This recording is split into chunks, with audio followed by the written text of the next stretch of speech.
مرزا غلام احمد قادیانی نے کہا کہ ان کی عورتیں اہل کتاب کی طرح ہیں، اہل کتاب کی طرح ہیں، ان کے ساتھ اہل کتاب کے جیسا معاملہ کیا جائے۔ مرزا سے جب پوچھا گیا تھا کیا کسی غیر احمدی کو لڑکی دی جا سکتی ہے، اس نے کہا گھر میں بٹھا کے رکھو، مت دو۔ کس نے جدائی کا اعلان کیا؟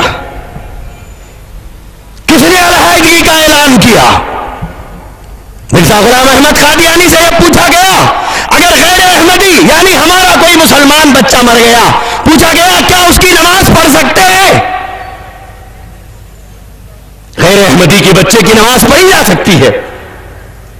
اس نے کہا نہیں پڑھ سکتے۔ انہوں نے پوچھا کہ صاحب یہ تو بچہ ہے، ہو سکتا ہے بڑا ہو کر احمدی ہو جائے، اس کی نماز جنازہ کیوں نہیں پڑھنا چاہیے؟ اس نے کہا کہ پھر ہندو کے بچے کی نماز جنازہ کیوں نہیں پڑھنا چاہیے؟ اس نے ہمیں لے جا کر کس صف میں کھڑا کیا؟ آج پھر کیا دوں ہے کہ تم اپنے آپ کو مسلمان کہتے ہوئے شہر میں اتنے بڑے بڑے پوسٹر لگائے ہیں؟ میرے نوجوان غیور مسلمان بھائیوں، فتنہ قادیانیت یہ اسرائیلی منصوبوں امریکی پلان کے ایجنٹ ہیں۔ اس نے جس وقت میں ملک کی آزادی کی لڑائی ہو رہی تھی، ملک کی آزادی کی لڑائی ہو رہی تھی، مسلمانوں کا خون بہ رہا تھا، مجاہدین حریت اپنی نیند اور چین کو حرام کر کے لڑ رہے تھے، تو اس نے یہ اور ملکہ وکٹوریہ کے مدح سرائی کے اندر قصیدے پڑھتا تھا، اور اس نے لکھا ہے کہ اس انگریز حکومت کے خلاف جہاد کرنا حرام ہے۔ اللہ کرے کہ پریس والے یہ بات ایوان حکومت تک پہنچائیں، یہ ملت کے غدار نہیں، یہ تو ملک کے بھی غدار ہے۔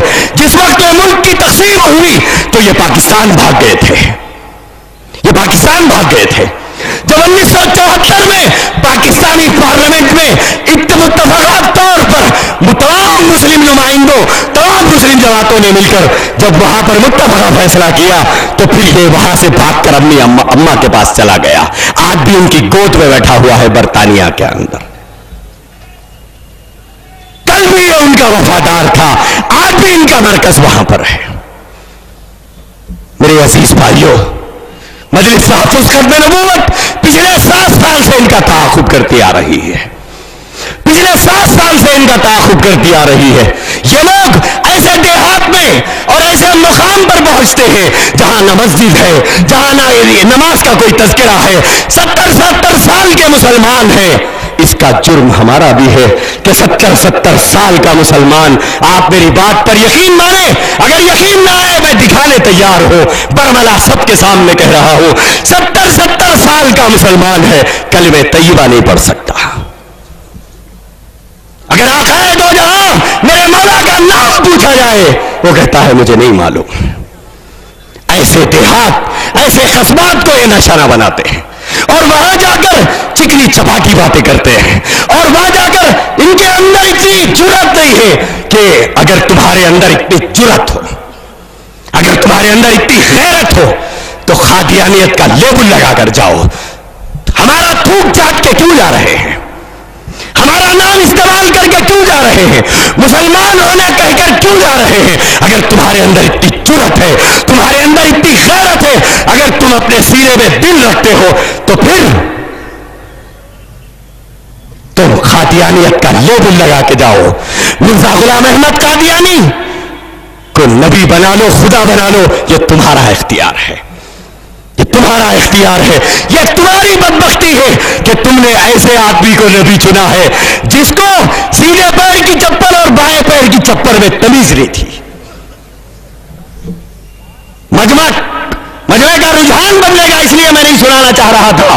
مرزا غلام احمد قادیانی تو وہ شخص تھا، اس کا بیٹا مرزا بشیر احمد امی نے سیرت مہدی کے اندر یہ بات لکھی ہے کہ مرزا صاحب کا حال یہ تھا کہ جب چپل سامنے رہتے تو سیدھے پیر کی الٹے پیر میں پہنتا، الٹے پیر کی سیدھے پیر میں پہنتا، اور کرتے کا بٹن لے جا کر صدری میں لگاتا، صدری کا بٹن لا کے کرتے میں لگاتا۔ ہماری قسمت میں تو ایسا نبی تھا. یہ بات ہمارے علماء نے نہیں لکھی, ہمارے مشائخ نے نہیں لکھی, یہ بات تو مرزا کے بیٹے نے لکھی ہے, مرزا کے بیٹے نے لکھی ہے. میرے عزیز بھائیوں, یہ قادیانی فتنہ اس وقت ہمارے شہر میں سرگرم ہے, اور انہوں نے ہر چیز میں اپنی جدائی کا اعلان کیا ہے, ہر چیز میں اپنی جدائی کا اعلان کیا. ہم حج کے لیے مکہ جاتے ہیں, مکہ المکرمہ میں, یہ قادیان میں سالانہ جلسہ کرتے ہیں اور اس کو ذلی حج کہتے ہیں. ہمارے لیے مدینہ منورہ ہمارے لیے مقدس ہے, تو ان لوگوں نے بہشتی مقبرے کے نام سے ایک قبرستان بنایا ہے, اور اس قبرستان میں مردا دفن ہے, اور اسی کو مقدس سمجھتے ہیں.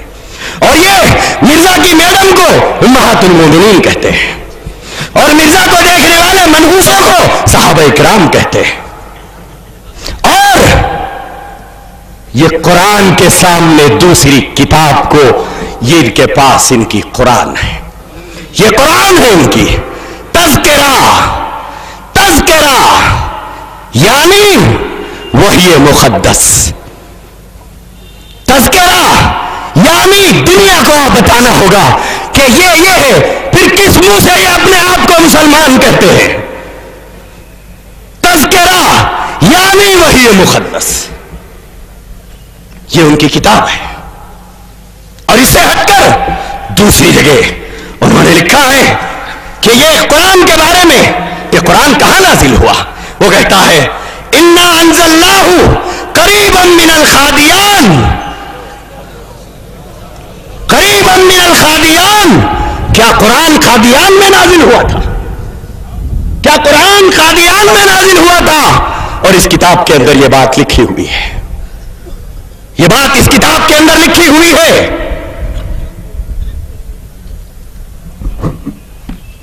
میرے عزیز بھائیوں, آج ہماری ایمانی غیرت کا مسئلہ ہے, ایمانی غیرت کا مسئلہ ہے کہ لاکھوں مسلمانوں کے بیچ میں یہ گستاخان رسول, یہ گستاخی صرف رسول تک نہیں کی, اس بدخماش نے تو اس سے آگے کی بات لکھی کہ میں نے خواب میں دیکھا کہ میں خدا ہوں, اور صبح اٹھ کے کہتا ہے مجھے یقین ہو گیا کہ میں وہی ہوں. باولے آخر تو ہے کیا, کیا تو آخر ہے کیا کیا؟ کبھی کہتا ہے منم مسیح زماں, وہ منم مسیح زماں, وہ منم کلیم خدا, منم محمد و احمد کے مجتبی باشد. یہ کہتا ہے منم مسیح زماں, میں عیسیٰ ہوں, وہ منم کلیم خدا, میں موسیٰ ہوں, منم محمد, میں محمد ہوں. کیا یہ دنیا کا 8واں عجوبہ نہیں ہے؟ کیا یہ دنیا کا 8واں عجوبہ نہیں ہے؟ آخر تو ہے کیا کیا؟ میرے بھائیوں, ہمیں تعجب مرزا پہ نہیں ہے, ہمیں تعجب مرزا پہ نہیں ہے, ہمیں تعجب تو مرزا کو نبی ماننے والوں پہ ہے. اللہ نے ہمیں قادیانیوں سے کوئی عداوت نہیں, ہم تمہیں ایک بھٹکا ہوا بھائی سمجھتے ہیں. آ جاؤ اسلام کی طرف, آ جاؤ ایمان کی طرف, آ جاؤ آقا کے قدموں میں سر رکھ دو, اللہ تمہیں معاف کر دے گا.